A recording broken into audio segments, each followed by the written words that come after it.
Hey, and welcome to Week 11 Boom Bust Fantasy Football Show, brought to you by Fantasy Football Advice Network and Sellout Crowd. I'm Corey, and I'm joined by my brother Kyle. We're going to break down some booms and busts at each position for your Week 11 fantasy football matchups to help you win the week. Now, what is a boom and what is a bust is whether you exceed or fall short of the projected total for the week based off Fantasy Pros' full PPR projections. So let's break it down for him, Kyle. What do you got? Well, our boom QB of the week is Mr. Sam Howell. He's been playing really, really good all season. This week, he has the Giants, and you saw what Dak Prescott just did to the Giants. Yeah. Oof. And, CeeDee Lamb and Brandon Cooks both had huge days. I think McLaurin and Dotson can do pretty well. They're not going to get those kind of numbers probably. But Dak only threw 35 times. Howell's going to throw for probably 40 to 50. So I think he could put up a lot. He's projected 23 or 36. He's going to throw more than 36 passes for 267 yards, which is silly. He's been getting over 300 almost every week. 2 touchdowns. I think he gets that at a minimum. I think he ends up with maybe 3. And 4 rushes for 18 yards, 19.1 fantasy points in total. I think he gets into the mid to high 20s.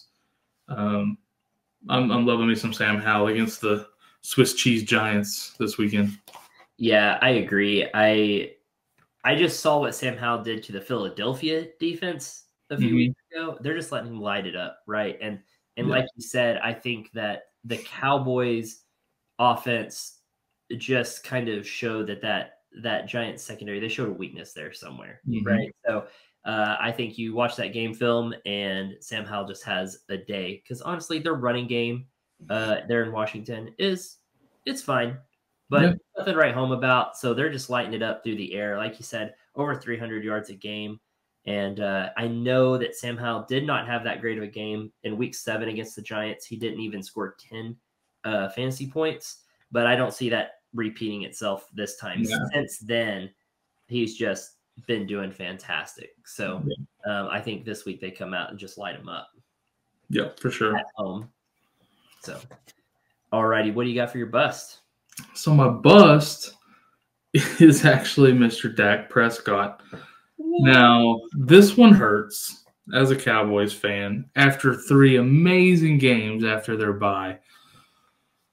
But Carolina, and mostly it's because they're like one of the last in the league against the run. I think they're actually the last in the league against the run. And so they're actually number 2 against quarterbacks in fantasy, but that's only because nobody has to throw the ball on. And I think Dallas falls into that this weekend. I think they're really going to focus on getting that run game and getting Tony Pollard going because he has been struggling. The passing game has been on fire. I think now they try to shift using this matchup as a launching point to really get that run game going again too. He's projected 24 of 35 for 272 and a pair of touchdowns. I don't think he'll throw it that many times. I think 35 is a high amount. He'll be lucky to get 200 yards and maybe a touchdown. I'm fully expecting that run game this week.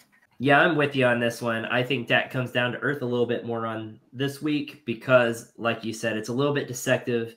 Carolina looking like a tough defense there because teams are just running the ball all over them. But I think you're right. I think they try to get Pollard going because that's a big topic that everyone's talking about is getting Pollard going. Pollard has not touched the end zone in how many games now? I mean, you would think he was an OSU Cowboy at this point.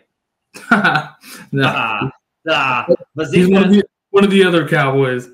Yeah. Well, last week he wasn't even involved in the passing game. So I definitely think they're going to try to get Pollard going at some point. I know they believe in him and they believe in that run game. And so. Well, if there's any week to do it, this is the one. Exactly. This is a perfect launching point for it. Yep, I agree. Alrighty, what you got at running back for us? All right, so my boom running back of the week is Mr. Jahmyr Gibbs. David Montgomery comes back last week from his injury. He still had a good game because he tore off that long run. But Gibbs now has control of this backfield. He got the larger share of touches. I think that's going to continue. Now he's doing what they drafted him number 8 overall last year to do. He's projected actually 15.9 points. I think he goes off against Chicago and ends up in the 20s. Just like the last 3 weeks, he's been just going crazy, getting a ton of receptions, a ton of carries. Last week, he had 2 one-yard goal line carries. So Montgomery doesn't even have, a monopoly over those touches anymore. So I'm loving Jahmyr Gibbs against Chicago at home this week. Oh, Chicago's run defense is atrocious. And receiving backs are an Achilles for them. But you hit the nail right on the head. I was going to mention those goal line carries, right? 2 1-yard goal line carries where we thought that's Montgomery's zone right there, right? I think that's just an indication of just how much Jahmyr Gibbs owns of this backfield. Yep. Right. So Montgomery doesn't scare me quite as bit. I think we're starting to get as much Jahmyr Gibbs as we had hoped for. Maybe still a little less, but he's working his way up in there. Yeah, and I think now is when you're going to see Montgomery actually look more like Jamal Williams from last year, like everybody kind of expected. It took him getting hurt and missing some time for Gibbs to really get going and it to look that way, but I think that's the way it looks going forward. Yep. No, I agree. This looks like Jahmyr Gibbs' backfield now. No. Yep. All righty. Who's your bust for the week? The bust running back of the week, Mr. Rashad White. I've been a proponent for this guy all year. Absolutely. He's been playing great, especially as a receiver out of the backfield. He's been performing great. However, this O-line, not fantastic. They're fixing to play one of the toughest rushing defenses in the league against San Francisco this week. He's already he's not averaging very high per carry. We'll say that. I think it's around 2. I can't remember the exact number, but it's not good. So against San Francisco, I really expect him to struggle. They've only got him projected for like 59 yards and then 27 receiving. I think he'll get a little bit more receiving. I don't think he comes close to that on the rushing side, and I definitely don't think he'll score any touchdowns this week. So projected 12.9 points. Again, I think he'll be lucky to get to double digits. Just like ETN didn't get double digits last week either. They shut him down. I think it'll happen here too because I like Rashad White, but he's no ETN. Yeah, I think you hit the nail on the head last week when you said that 49ers defense is coming for blood, right? Mm-hmm. They lost 3 in a row, and then they added Chase. Like, oh my gosh, like that defense is just to be reckoned with. I can't believe that defense, honestly. And so, like I said, that offensive line isn't going to be able to do anything for White here. What did you say? 59 projected yards on the ground? Nah. He only got 51 against Tennessee. No, he's not doing that against that 49ers defense. And even if they do get down in scoring position down there, what, you think he's punching it in on the goal line? I don't think so. So, that's a hard pass on Rachaad White this week. But he's been playing phenomenal. So it's like a 1 week hiccup here. It is. It's a 1 week no go, and then go back on the fly list. Go. Yep. Yeah. Green means go. Green means go next week after this week. Yeah, exactly. All righty, guys. Want to take a moment here to just invite you to go to fantasyfootballadvice.com and join the only social media network 100% dedicated to fantasy football. You can ask questions, answer questions, post polls, and read articles, watch more videos like this, and listen to podcasts, all kinds of stuff. It's just everything fantasy football, and it's fantastic. So join the community over there and win your week. All righty, Kyle. Let's move on to some wide receivers. Who's your boom wide receiver for the week? Yeah, so actually both of my receivers this week are receivers with rookie QBs that are in very different situations this week. So my boom is Mr. Tank Dell. Okay. They're playing Arizona. It's a fantastic matchup against Arizona. CJ Stroud, they're letting sling all over the yard. But Tank Dell's actually had double-digit targets the last 2 weeks. I think he had 11 and 13. I can't remember which order that was in, but getting a ton of targets. I know Nico Collins was out last week, but Noah Brown was still crushing it. So it's like, I think he can do the same thing with Collins, and he has been. So he's projected 4 receptions for 62 yards. They say half a touchdown, 14.3 points. I think he easily gets up in the 20s on fantasy points this week and has a big day. Woo, up in the 20s. I mean, they are playing Arizona. Arizona not looking bad. I mean, Kyler Murray not looking bad for just coming back, right? So could be a potential just back and forth, which I like. I really like that for Tank. So, yeah, I agree. It doesn't matter if Nico Collins is back. He was producing when Nico Collins was there. Like you said, Noah Brown had his part in the game last week too. Also had a big game. But they're just slinging the ball so much that everyone in this offense is eating. Because then you've got Dalton Schultz, who's also producing. Like, everyone's producing. Well, Devin Singletary last week, but typically the running backs are struggling because of it. They're just slinging the ball, man. They trust CJ Stroud to sling the ball so much, and he's producing, and so are these wide receivers. So I love Tank Dell most weeks. Yep. But this one especially against Arizona. Exactly. Yeah. All righty, who's your bust? That gives our bust, Mr. Adam Thielen, playing with Mr. Bryce Young. Yeah, he's been struggling the last few weeks. Bryce Young's been struggling, which has caused Thielen to struggle, and that doesn't get any better this week against Dallas. I think the Dallas front is going to be all over Bryce Young all day long. Dallas secondary has been playing pretty well lately, so I think they covered Thielen pretty well. They got him projected 6 for 63 yards and 0.3 touchdowns. He ain't scoring this week. They got him down for 14.2 points. I don't think he gets to double digits. He's only hit double digits 1 out of the last 3 weeks. I don't see it happening against Dallas. Yeah, I mean, he struggled last week against Chicago. Right. That's saying something. So that makes me a little nervous right there. He was producing fantastic all the way up to their bye week. And then, like you said, then Houston, Indianapolis, Chicago really struggled. And if he's struggling against them, he doesn't stand a chance against Dallas. The guy's talented. Bryce Young's just not producing right now. And, yeah, I think they're going to eat his lunch. So I think so, too. Well, as a Dallas fan, I hope so. I hope so, for sure. Yeah. Is my fandom showing? Is that hanging out? My bad. But honestly, it's not going to be pretty. I mean, you saw what they did to New York. I mean, they're just oof. We shut down some really good receivers this year. So, absolutely. Now we're not so great against tight ends, but that's a different story for another time. Is that a hint to your boom later in the show? It is not, but well, let's go ahead and move on then. Who's your boom tight end this week? My boom tight end of the week is actually Mr. Cole Kmet at Detroit.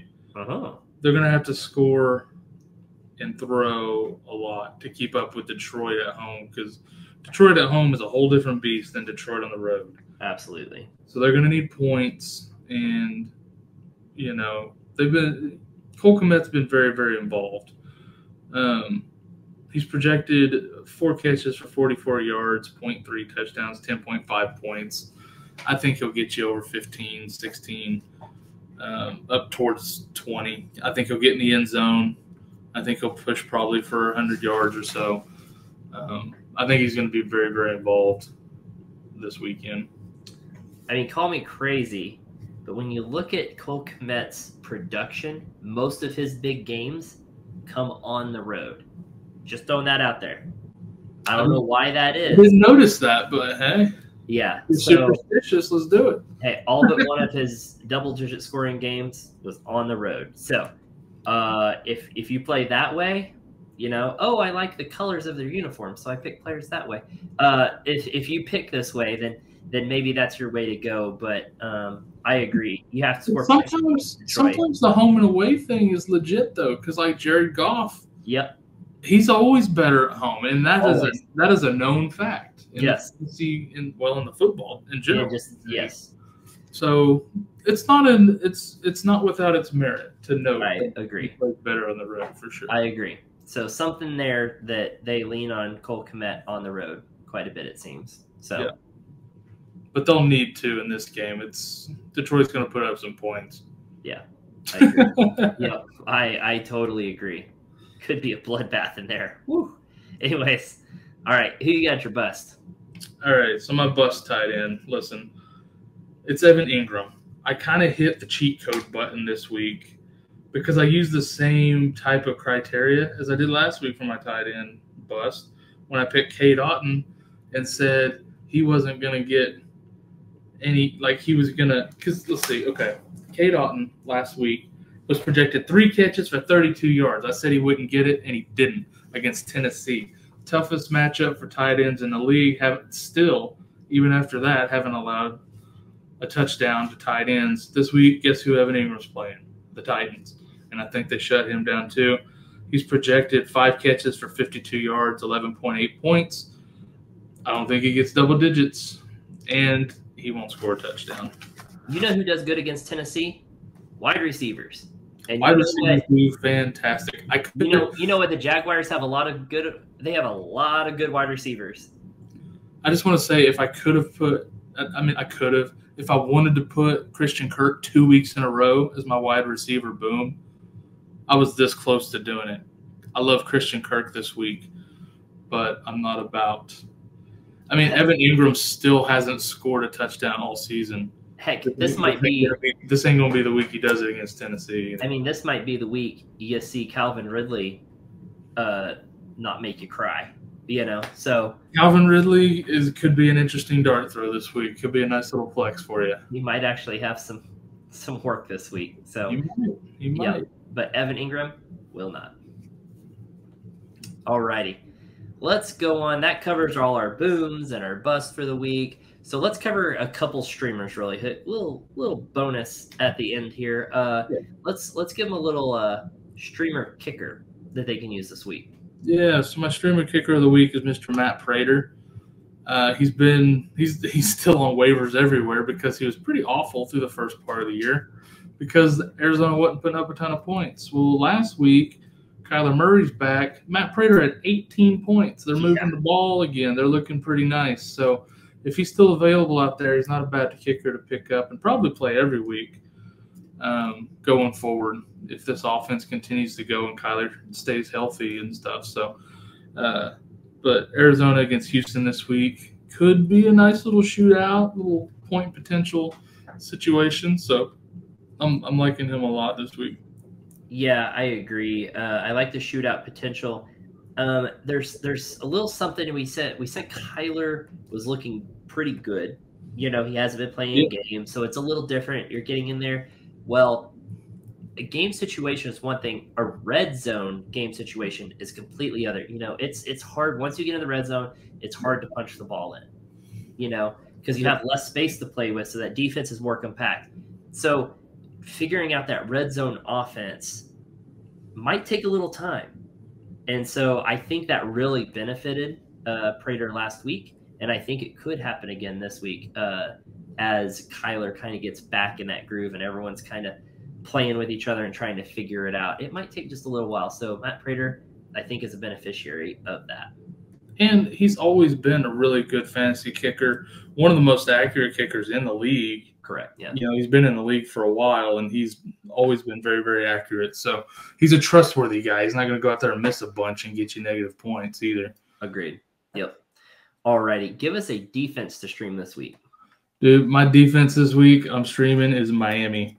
And they're available in a lot of leagues, and I like a lot of their matchups over the rest of the season too. They're not a bad little second defense to hold on your bench if you have space. As you get in the later part of the year, I tend to like to pick up a second defense to hang on to just in case. Matchups.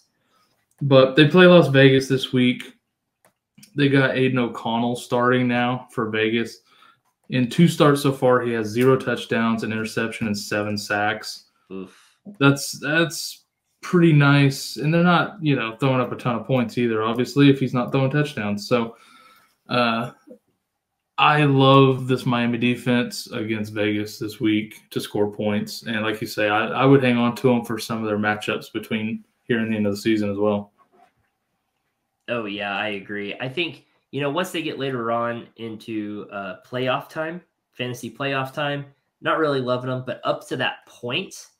Up to that point, it's fantastic. I am loving them. Up until week 16 where they play Dallas, and then week 17 they play Baltimore. That's when I fall off on them. But up to that point, this is a fantastic streaming option. Yep. So I think you do pick them up now and start streaming them. And like you said, of course, you need to then look for a second defense to stream kind of side by side with them, looking more into those deeper weeks. But we'll help you out with that when it comes down the road too. This is the type of defense I'm going to hang on to if I have so let's say I have Dallas defense, right? Yep. They play a stretch in December where they're playing Philly, Detroit, Buffalo, and Miami. I'm hanging on to this kind of defense to play in one of those matchups where they might have a better matchup than, say, Philly. Dallas is playing Philly. Oh, I'd rather play Miami against the Jets, for example. I don't know if those match up, but that's an example. You're right. So that's what I'm talking about. If you have one of these stud defenses and you just need a backup to play if they have one bad matchup or something, this is the kind of one you want to hang on to for that. Yep, I agree with that. Awesome, guys. That's going to do it for our Booms, Busts, and Streamers. I want to invite you one more time over to fantasyfootballadvice.com, the only social media network that's 100% dedicated to fantasy football. We are on there answering questions, and you can answer questions. You can ask your questions. You can digest some content on there and just hang out and have a good time. Again, it's 100% dedicated to fantasy football. So come hang out with us on there, and it is free to get signed up. So with that being said, guys, we wish you the best of luck in your Week 11 matchups, and we'll see you next time. Thanks, guys.